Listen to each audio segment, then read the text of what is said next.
মানে যে কোনো ভাবে যে কোনো স্থানে স্থান কাল পাত্র বিচার না করে নাম নিতে বলেছে।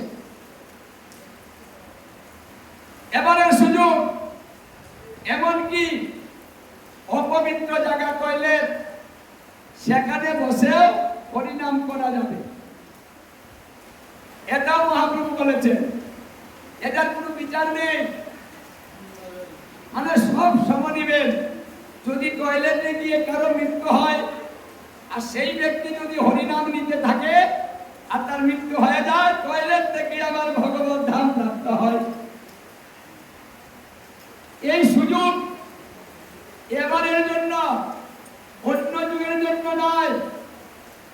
আমরা যা পেয়েছি অন্য যুগে মানুষ তা পেত না, দেবতারাও না, সৃষ্টিকর্তা স্বয়ং ব্রহ্মাও না। এই জন্য ব্রহ্মা আফসোস করে যে হে গোবিন্দ, তুমি এত সুযোগ মানুষকে দিয়েছ আর আমাকে তুমি ব্রহ্মা বানিয়ে রেখেছ, দায়িত্ব দিয়ে রেখেছ। আমাকে যদি তুমি মানুষ বানাতে, সুযোগটা তো আমিও পেতাম, আমি তো পেলাম না। আফসোস। হে গোবিন্দ, যদি আমার আবার জন্ম হয়, সেই জন্মে যেন মনুষ্য লোকে হয়, আমি মানুষ হতে চাই। ব্রহ্মা মানুষ হতে চাই সুযোগের জন্য। এত সুযোগ তো কেউ পায় না, আমরা পেয়েছি। তাই আমাদেরটা দেখে ওরা আফসোস করছে, দেবতারা আফসোস করতেছে কেন মানুষ হলো না। তাই বলছে হে গোবিন্দ, তুমি যদি আবার জন্ম দাও, সেই জন্মটা তুমি মনুষ্য লোকে দিও, ব্রহ্মলোকে আর দেবলোকে দিও না। যদি তুমি আমাকে মানুষ না বানাও, তাতে আমার দুঃখ নাই। মানুষের নিচে তুমি আমাকে জন্ম দিয়ে দিও, আমি যেন তৃণলতা ঘাস, এই তৃণলতা ঘাস হয়ে জন্মগ্রহণ করি। আমার উপর দিয়ে যেন তোমার ভক্তগণ বিচরণ করে, আমি যেন তোমার ভক্তের চরণধুলি আমি সদা সর্বদা লাভ করতে পারি। তুমি আমাকে সেই ব্যবস্থা করে দাও। এই কথাকে বলছে ব্রহ্মা। মানে মানুষের নিচে ঘাস, আমরা গাছের উপর দিয়ে বিচরণ করি, হাঁটাহাঁটি করি। তাহলে ব্রহ্মা বলছে আমি যদি ঘাস হই, তাহলে তোমার ভক্তের চরণধুলি সদা সর্বদা লাভ করতে পারবে। তাহলে আমার গাছ জনম সার্থক হবে, ব্রহ্মা জনম সার্থক নয়। কারণ ভক্তের চরণধুলি আমি পাই, আর তুমি চরণধুলি পাইবার জন্য পুরো বৃন্দাবন পরিত্যাগ করে তুমি ভুলুকে গিয়েছ, ভক্ত সঙ্গ করছ।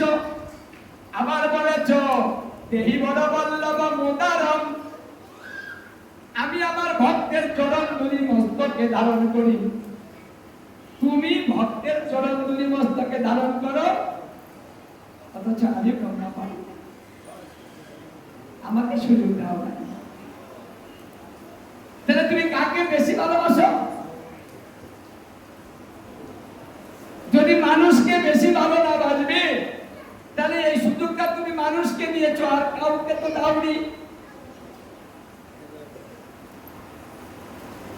আবার তুমি স্বয়ং নিজে মানুষ হয়েছ,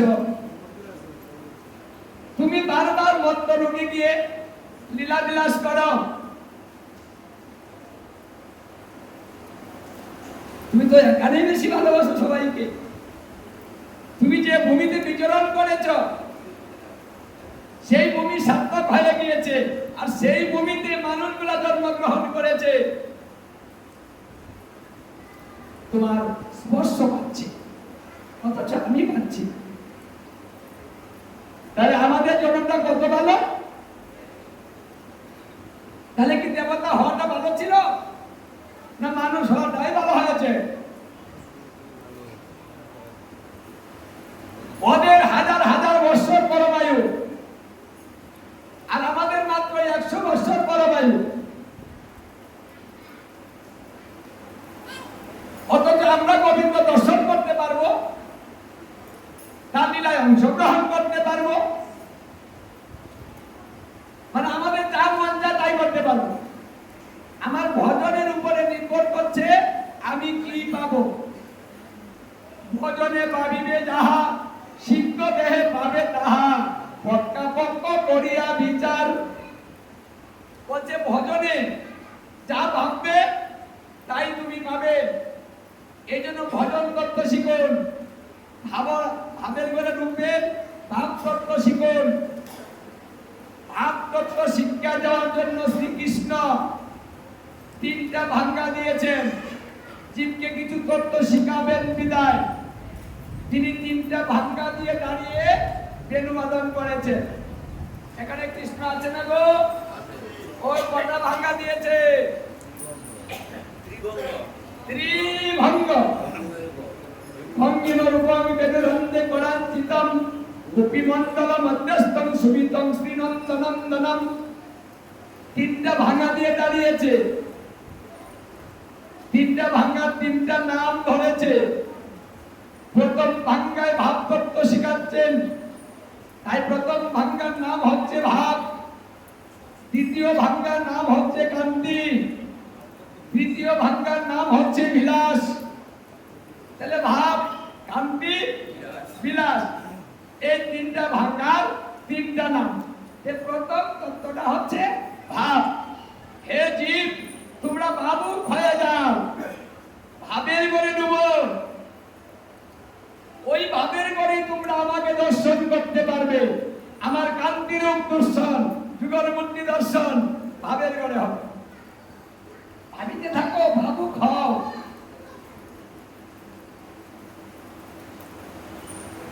কান্তিরূপ যদি কেউ দর্শন করতে পারে, যুগলমূর্তিকে দর্শন করে তার আনন্দে ভরে যাবে। আর সে আনন্দটা হচ্ছে বিলাস। মানে ভগবানের যুগলমূর্তি যদি আমরা দর্শন করি তাহলে কি আনন্দ হবে না? হবে। এই জন্য এই তিনটা ভাঙা দিয়ে তিনটা তত্ত্ব জীবকে শিখিয়েছে। তাহলে প্রথম ভাঙ্গাটা সবার জন্য আগে কর্তব্য। যে ভাব তত্ত্ব শিক্ষা দেওয়ার জন্য আমার মহাপ্রভু স্বয়ং আসলেন, এসে স্বয়ং ভাব ধরলেন। নবদ্বীপ লীলায় শিবাসঙ্গনে বসে, আবার শিবাসঙ্গন থেকে ভাবের ঘরে তিনি বৃন্দাবনে চলে যান। এক জায়গায় বসে দুটা ভাব তত্ত্ব শিখাচ্ছেন।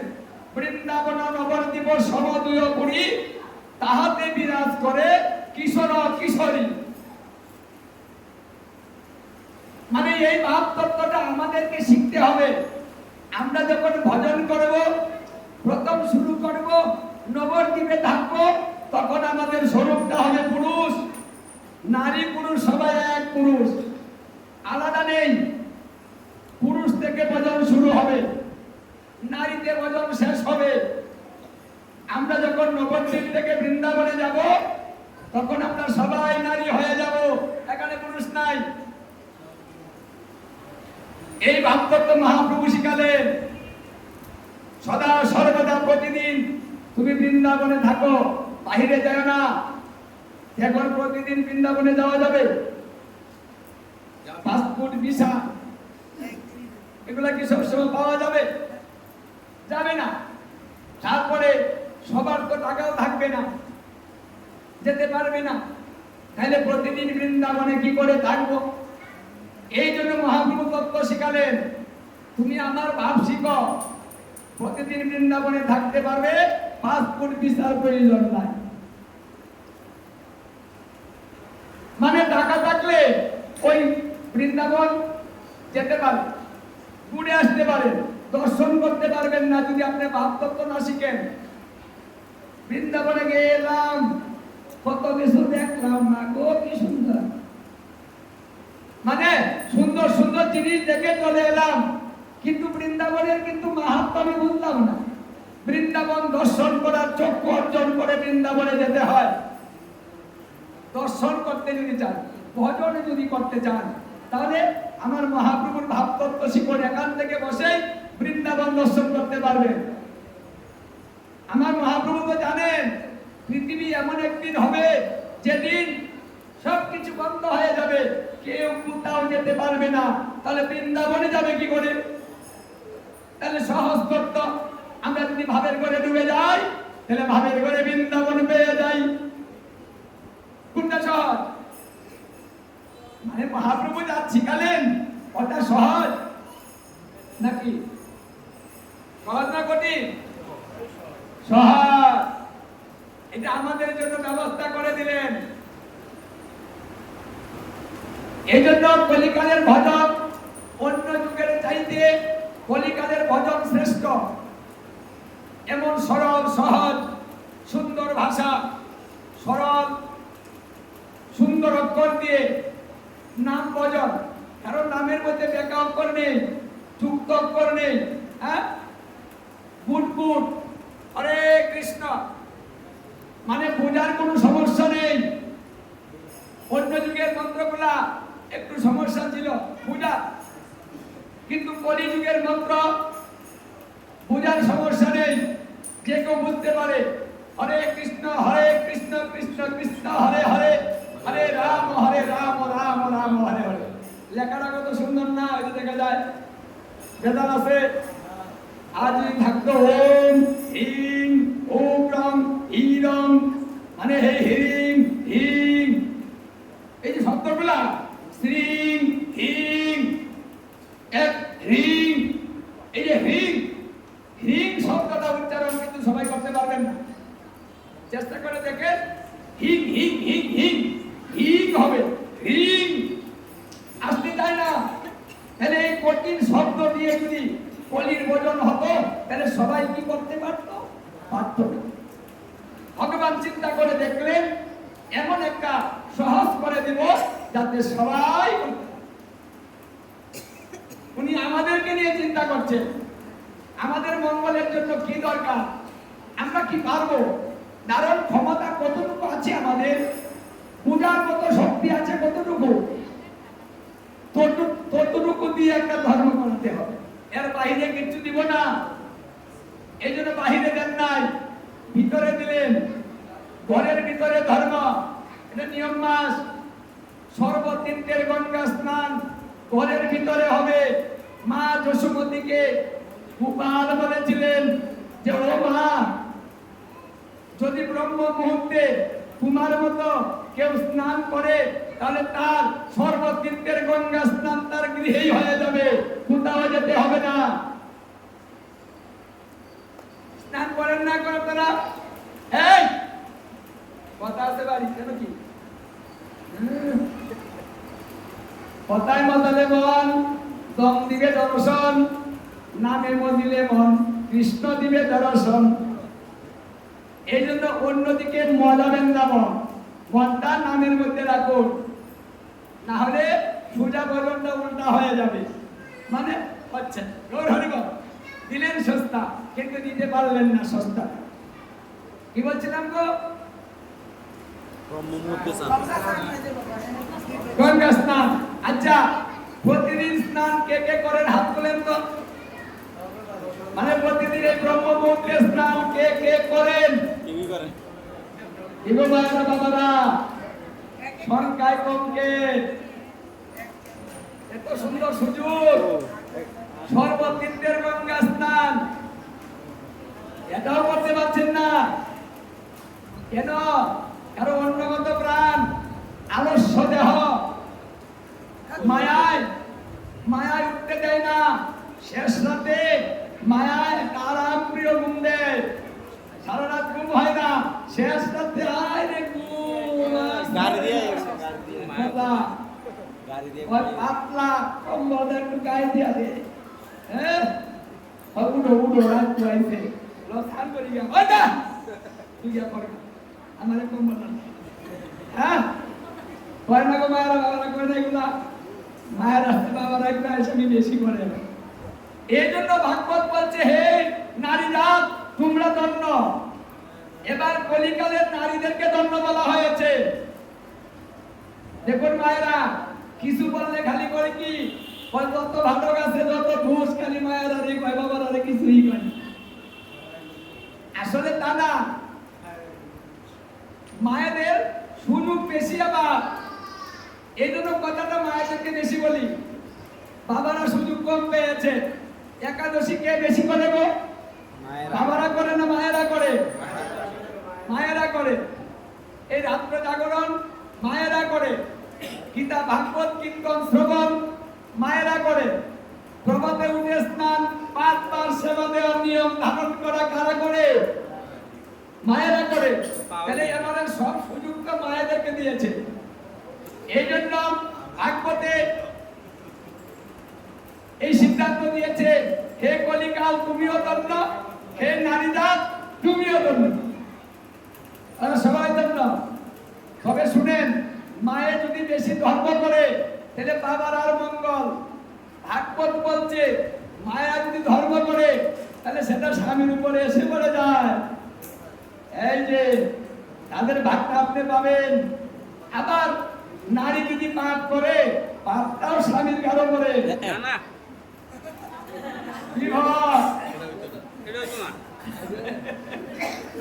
এই জন্য ভাগবতের পঞ্চম খণ্ডে ৫ম অধ্যায়ে ঋষভদেব বলেছিলেন যে মায়েদেরকে বেশি বেশি ভালোবাসা দেওয়া, ভালোবাসা দিয়ে তাদেরকে দিয়ে কৃষ্ণ ভজন দাও, তাহলেই ভালো হবে। তাদের সঙ্গে বেশি কথা বলো না, মানে মায়েদেরকে উল্টা পাল্টা কথা বলবেন না। তাহলে কি হবে? বলছে তাহলে মায়েরা দেখে যাবে, একটা বললে 10টা উত্তর দিলে চুপ করে থাকবেন। কারণ এটা হলো কলির স্বভাব। মায়েদের মুখ হবে মুকুড়া, মুকুড়া মানে মুখটা একটু বেশি হবে। এই জন্য কীর্তনে দেখবেন মায়েরা গেই গেই গেই গেই গেই গেই মায়েরা করে, ও মা চুপ করো, ও মা চুপ করো। বাবারা কিন্তু এত গাই গাই করে না, করে। সে ধর্ম মায়েরা, আবার কথাও মায়েরা, মানে বেশি বেশি সবকিছুই মায়েরা। এর রাগ করবেন না মায়েরা, ওই যে অপরে আপনাদের ভাবেই বলছি নাকি? ওটা আমি বলছি না, ভাগবত বলছি। মায়েদের এই গুণ থাক, এইভাবে এইভাবে মায়েদেরকে পরিচালনা করতে হবে। যে পুরুষ মায়েদেরকে দিয়ে কৃষ্ণ ভজন করাতে পারে না, সে বিবাহ করার যোগ্য না। কথাটা বলেছেন। বিবাহ করলে আপনি স্বামী হতে পারবেন, ভিক্ষা দিলে গুরু হয় না, বিয়ে করলে স্বামী হয় না, সন্তানের পিতা মাতাও হয় না।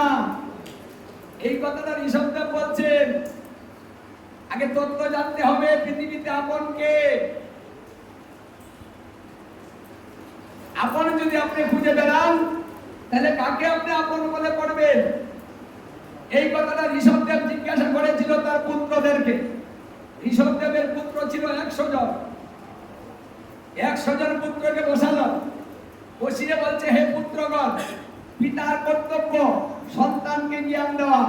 যে পিতা তার সন্তানকে জ্ঞান দিতে পারে না, সে পিতা হতে পারে না। দেখুন, পিতারও দায়িত্ব।